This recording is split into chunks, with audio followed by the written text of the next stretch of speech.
میں نے کیا کہا؟ ہر انسان جاندار ہے. تو دیکھو انسان کلی ہے. انسان کیا ہے؟ کلی ہے. انسان کلی ہے اور میں نے جو جاندار ہونے کا حکم انسان پر لگایا ہے وہ اس کے افراد کے اعتبار سے ہے. فرد پر میں نے انسان کے جاندار ہونے کا حکم لگایا ہے. تو انسان کلی ہے اور جاندار ہونے کا حکم انسان کے افراد پر لگایا گیا ہے. اور اس میں یہ بھی بیان کیا گیا ہے کہ یہ جو جاندار ہونے کا حکم انسان پر لگایا گیا ہے یہ تمام افراد پر لگایا گیا ہے. تمام افراد پر لگایا گیا ہے. تو اسے کیا کہیں گے؟ قضیہ محصورہ یا قضیہ مصورہ کہا جائے گا. یا میں کہوں بعض انسان جاندار ہیں تو یہاں پر انسان کیا ہے؟ کلی ہے. اور یہ جاندار ہونے کا حکم میں نے انسان کے افراد پر لگایا ہے. اور یہ بھی بیان کیا ہے کہ جاندار ہونے کا حکم جو انسان پر لگایا ہے یہ انسان کے بعد افراد پر لگایا ہے. تو اسے کیا کہتے ہیں؟ قضیہ محصورہ یا مصورہ. یا میں کہوں کوئی انسان پتھر نہیں. میں نے کیا کہا؟ کوئی انسان پتھر نہیں. تو انسان کلی ہے اور پتھر نہ ہونے کا حکم میں نے انسان کے افراد پر لگایا ہے. انسان کا مفہوم پتھر نہیں ہوتا، انسان کے افراد پر لگایا ہے. اور تو کلی ہے اور پتھر نہ ہونے کا حکم انسان کے افراد پر لگایا ہے. اور یہ بھی بیان کیا گیا ہے کہ یہ جو پتھر نہ ہونے کا حکم لگایا گیا ہے یہ تمام افراد پر لگایا گیا ہے. میں کہوں بعض انسان جاندار نہیں تو انسان کلی ہے اور جاندار نہ ہونے کا حکم انسان کے افراد پر لگایا گیا ہے، مفہوم پر نہیں لگایا گیا. اور یہ جو جاندار نہ ہونے کا حکم انسان پر لگایا گیا ہے یہ بعض انسانوں پر لگایا گیا ہے. تو اسے کیا کہتے ہیں؟ قضیہ محصورہ یا قضیہ مصورہ کہا جاتا ہے. اسے قضیہ مصورہ اس وجہ سے کہتے ہیں کہ یہ جو مصور لفظ ہے یہ سور سے مشتق ہے، سور سے نکلا ہے. اور سور کہتے تھے قدیم زمانے میں، پرانے زمانے میں کوئی قبیلے والے یا کوئی بڑا شہر ہوتا تھا وہ اپنے شہر کے ارد گرد یا قبیلے کے ارد گرد ایک بڑی سی دیوار بناتے تھے، مضبوط دیوار بناتے تھے جس کی وجہ سے انہیں دشمنوں سے حفاظت ہوتی تھی. تو یہ جو دیوار بناتے تھے یہ پورے شہر کو گھیرتے تھے، پورے شہر کے ارد گرد دیوار بناتے تھے.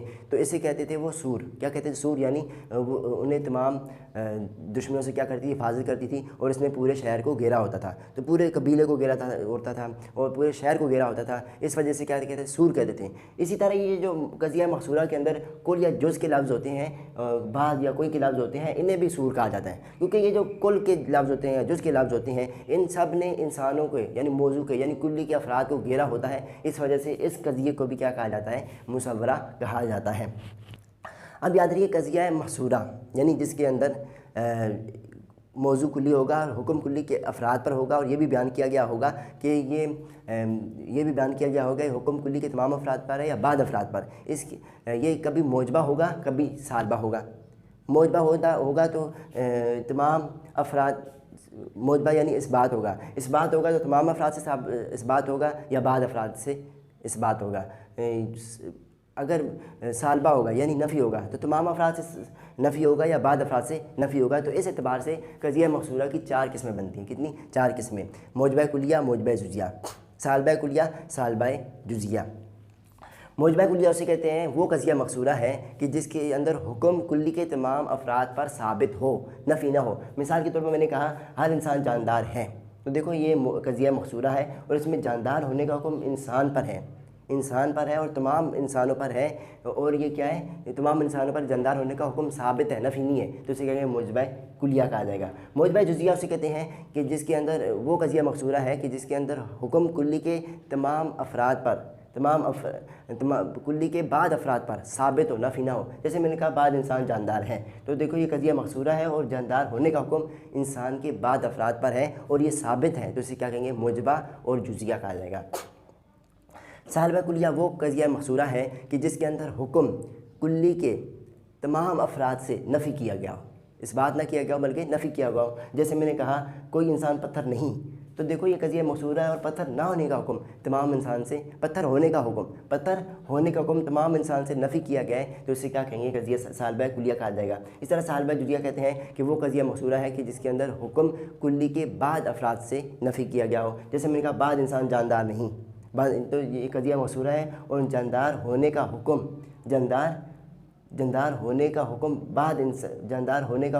بعض انسان سے کیا گیا ہے؟ نفی کیا گیا ہے. انسان تو سارے ہی کیا ہے؟ جاندار ہے. لیکن یہاں پر صرف کیا کہہ رہے ہیں؟ بعض انسان جاندار ہے، باقیوں کو ہٹا کے جتنے کو کہہ رہے ہیں اتنے ہی لگا لیں. تو بعض انسان جاندار نہیں. تو یہاں پر دیکھیں انسان یہ قضیہ محصورہ ہے اور جاندار ہونے کا حکم کتنے بعد انسان سے نفی کیا گیا ہے. تو اسے کیا کہیں گے؟ سالبہ جزیہ کہا جائے گا. تو یہ 4 قسمیں تھیں کس کی؟ قضیہ حملیہ کی. چوتھی قسم رہتی ہے کون سی؟ قضیہ معاملہ.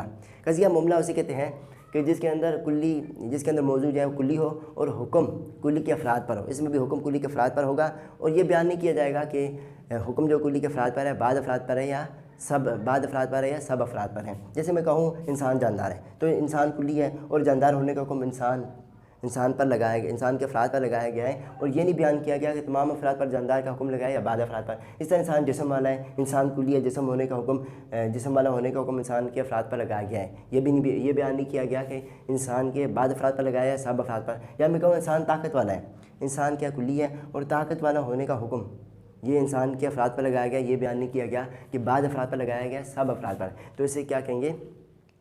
قضیہ معاملہ کہا جائے گا.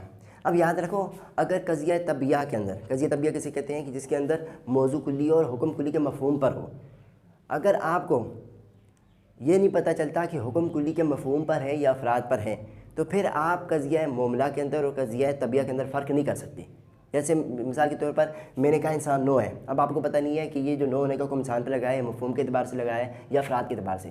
تو دیکھو میں نے کہا انسان نو ہے تو انسان کلی ہے اور نو ہونے کا حکم افراد پر لگایا جا رہا ہے، انسان کے افراد پر لگایا جا رہا ہے اور یہ نہیں بیان کیا جا رہا کہ کل پر لگایا جائے بعض افراد پر. لہٰذا کوئی کہے گا یہ کیا ہے؟ قضیہ معاملہ ہے.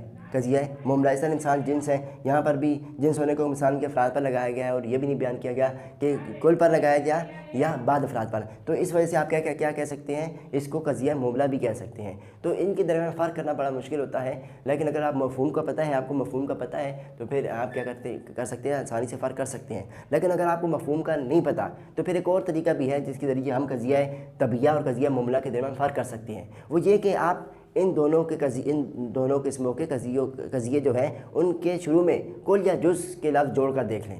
اگر کل یا جز کے لفظ نہیں جوڑ سکتے تو سمجھ لے قضیہ طبیعہ ہے. اگر جوڑ سکتے ہیں، جڑے ہوئے پہلے سے جڑے ہوئے ہوں گے تو پھر تو قضیہ محصورہ یا مصورہ ہی ہوگا.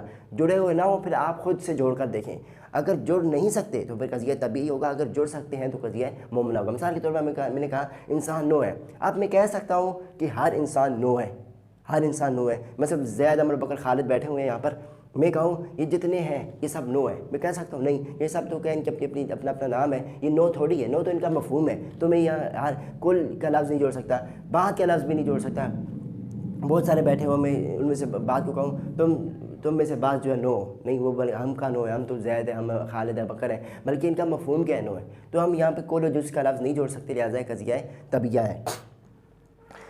اب نیچے دیکھو، میں نے کہا انسان جاندار ہے. میں نے کیا کہا؟ انسان جاندار. اب اس میں دیکھتے ہیں کل یا جز لفظ جڑتے ہیں یا نہیں. میں نے کہا انسان جاندار ہے. کیا میں کہہ سکتا ہوں کہ ہر انسان جاندار ہے؟ میں نے سامنے زید، عمر، بکر، خالد جتنے بھی کلاس والے طالب علم ہیں سب کو بٹھایا، میں نے کہا ہر انسان جاندار ہے. تو وہ کیا کریں گے؟ مان لیں یار انسان کیا ہے؟ جاندار ہے. تو کل جڑ سکتا ہے، بعد بھی جڑ سکتا ہے. میں کہوں بعد انسان جاندار ہے، صرف میں نے بعد پر حکم لگایا ہے، باقی بھی ہے جاندار لیکن میں سے بعد پر حکم لگایا، وہ بھی کیا کریں گے؟ مان لیں گے بعد انسان جاندار ہے. تو دیکھو کل یا جز جڑ سکتے ہیں، لہٰذا یہ قضیہ معاملہ ہے. تو قضیہ طبیعہ اور قضیہ معاملہ کے اندر فرق کرنا مشکل ہوتا ہے. لیکن اگر آپ کو یہ پتہ ہے کہ جو حکم لگایا جا رہا ہے وہ مفہوم کے اعتبار سے لگا رہے ہیں پھر اتنا مشکل نہیں ہے. تو یہ آج ہم نے قضیوں کے بارے میں پڑھا، قضیہ کے بارے میں پڑھا. اس کے اندر ہم نے قضیہ حملیہ کے بارے میں پڑھا. قضیہ شرطیہ کی بحث انشاءاللہ تعالیٰ آگے آئے گی. تو اب مشق کر لیتے ہیں. جو سبق پورا ہے وہ سارا کا سارا میں نے ادھر ہی سمجھا دیا. پوری کی پوری تعریف ویسی ہی ہے جیسی کتاب میں لکھی ہوئی ہے. سوالات: مندرجہ ذیل قضایا میں قضیہ کی اقسام بیان کرو. اب ادھر دیکھیں گے کہ ان قضیوں میں سے کون سا قضیہ ہے. کیونکہ دو ہی مفرد بیان کریں گے لہٰذا ہم کیا کہیں گے؟ قضیہ حملیہ کی قسموں میں سے کوئی ہوگا، 4 قسموں میں سے. قضیہ شرطیہ تو ابھی ہم نے پڑھا نہیں ہے.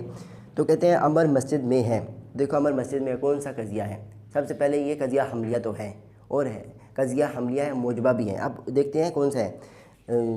امر تو معین شخص ہے، تو جس کے اندر موضوع جو ہے معین شخص، اسے کیا کہتے ہیں؟ قضیہ مخصوصہ کہا جاتا ہے، قضیہ یا شخصیہ. تو یہ قضیہ شخصیہ یا مخصوصہ ہے. حیوان جنس ہے، موضوع کیا ہے؟ کلی ہے، اور جنس ہونے کا کوئی حیوان کے مفہوم پر لگایا جا رہا ہے، اسے کیا کہیں گے؟ قضیہ طبیعہ کہا جائے گا. ہر گھوڑا ہنہناتا ہے. تو یہاں پر کل کا لفظ آ گیا، تو کل کا لفظ جیسے ہی آ گیا آپ سمجھ لیں کیا ہے؟ قضیہ محصورہ میں سے ہی کوئی ہے. پھر دیکھیں موجبہ یا جو سالبہ ہے. ہر گھوڑا ہنہناتا ہے. تو دیکھو یہ کیا ہے؟ قضیہ محصورہ ہے اور موجبہ ہے، سالبہ نہیں ہے. اور موجبہ کلیہ ہے کیونکہ کل ذکر کیا گیا. قضیہ محصورہ، موجبہ کلیہ. کوئی گدھا بے جان نہیں، کوئی گدھا بے جان نہیں. تو اس میں بھی کوئی کا لفظ آ رہا ہے، قضیہ محصورہ ہی ہے. قضیہ مقصورہ ہے اور یہاں پر یہ کوئی گدھا بے جان نہیں، یہ نفی کیا جا رہا ہے تمام افراد سے، تو اسے کیا کہیں گے؟ قضیہ مقصورہ سالبہ کلیہ، تمام افراد سے نفی کیا جا رہا ہے بے جان ہونے کا اس وجہ سے۔ بعض انسان لکھنے والے ہیں، یہاں پر بعد کا لفظ ہے، یہ بھی قضیہ مقصورہ ہے۔ بعض انسان لکھنے والے ہیں قضیہ مقصورہ ہے اور یہ موجبہ ہے اور موجبہ جزیہ ہے۔ بعض انسان ان پڑھ ہیں، یہ بھی قضیہ مقصورہ ہے اور موجبہ ہے اور موجبہ جزیہ ہے۔ ہر گھوڑا جسم والا ہے، یہ بھی ہر آگے کل کا لفظ آ گیا تو اسے کیا کہیں گے؟ یہ قضیہ مقصورہ ہے۔ ہر گھوڑا جسم والا ہے تو تمام افراد سے اس بات ہے تو موجبہ ہے اور موجبہ کلیہ ہے۔ قضیہ مقصورہ یا مصورہ موجبہ کلیہ۔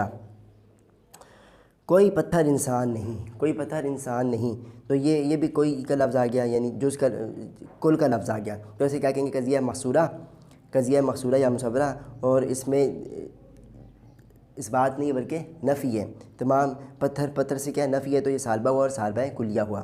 ہر جاندار مرنے والا ہے، ہر کا لفظ آ گیا، یہ بھی کیا ہے؟ مقصورہ ہے۔ ہر جاندار مرنے والا ہے اور یہ کیا ہے؟ موجبہ ہے اور موجبہ کلیہ ہے۔ ہر متکبر ذلیل ہے، یہ بھی قضیہ مقصورہ ہے اور موجبہ ہے اور موجبہ کلیہ ہے۔ ہر متواضع عزت والا ہے، یہ بھی قضیہ مقصورہ ہے اور موجبہ ہے اور موجبہ کلیہ ہے۔ ہر حریص خوار ہے، یہ بھی قضیہ کون سا قضیہ مصورہ ہے، یعنی قضیہ مقصورہ اور موجبہ کلیہ۔ تو یہ قضیہ مقصورہ کی مثالیں زیادہ ہی تھیں، تو یہاں پر ہماری قضیوں کی بحث ہم نے قضیے کی ایک قسم بھی پڑھی ہے، قضیہ حملیہ، قضیہ شرطیہ، انشاءاللہ تعالی ہم آگے پڑھیں گے۔ السلام علیکم ورحمۃ اللہ وبرکاتہ۔